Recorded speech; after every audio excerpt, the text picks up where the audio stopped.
The Renaissance period was a really interesting one. It brought the separation of the Church into the Protestant Reformation and Counter-Reformation movement.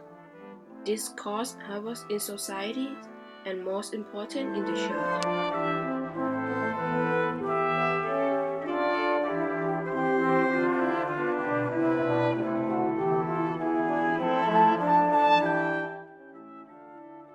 During this time, both sides of the Reformation mode use of all forms of art possible, most important painting and architecture.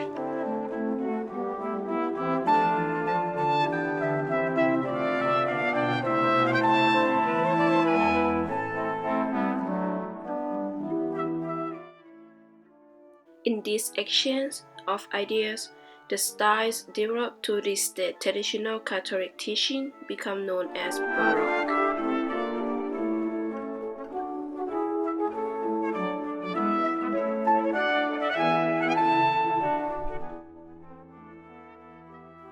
This style was used as propaganda to spread the Roman Catholic Church's interpretation of the Word of God. Baroque is overtly emotional and strong on sensory appeal. It also be described as didactic, theatrical, and dynamic. Architecture is usually recognizable by its excessive ornamentation, unconcealed emotionalism, and drama created by light from undisclosed source.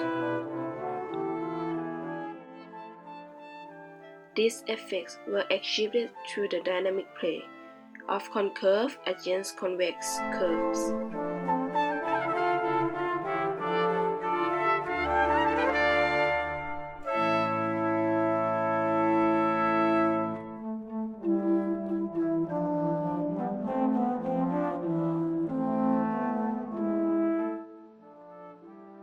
The first example of Baroque architecture is Il Gesù.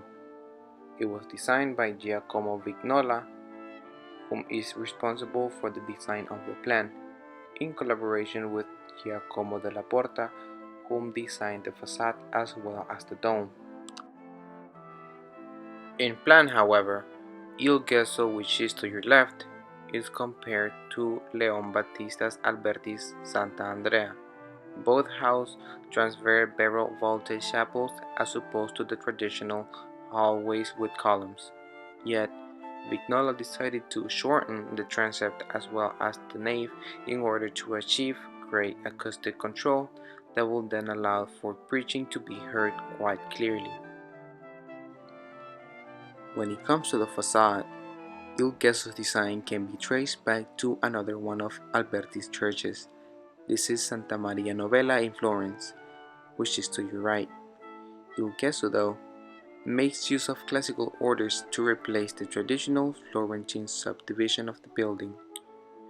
Also, in Il Gesù, pairs of pilasters step out of the shape, projecting planes that cast shadows, which is one of the key features of Baroque architecture.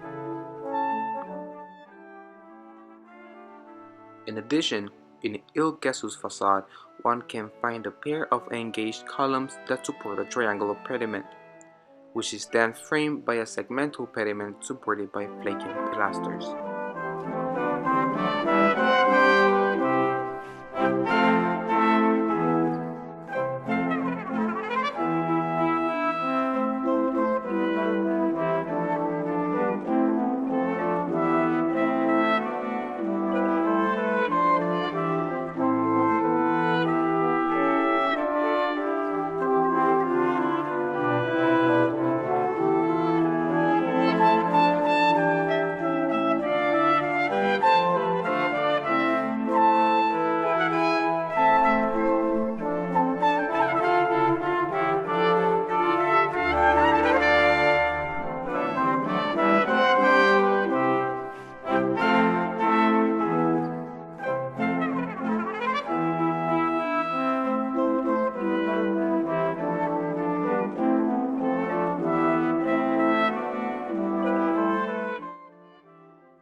It's interesting to see that an architectural design style used hundreds of years ago is still prevalent and used in more recent buildings. An example of this is very close from us, that is the Christ Fellowship building, which has the very Baroque detail found on the top of the building, which are the undulating formations all around the cupola, similar to the ones in Il Gesù and many other churches.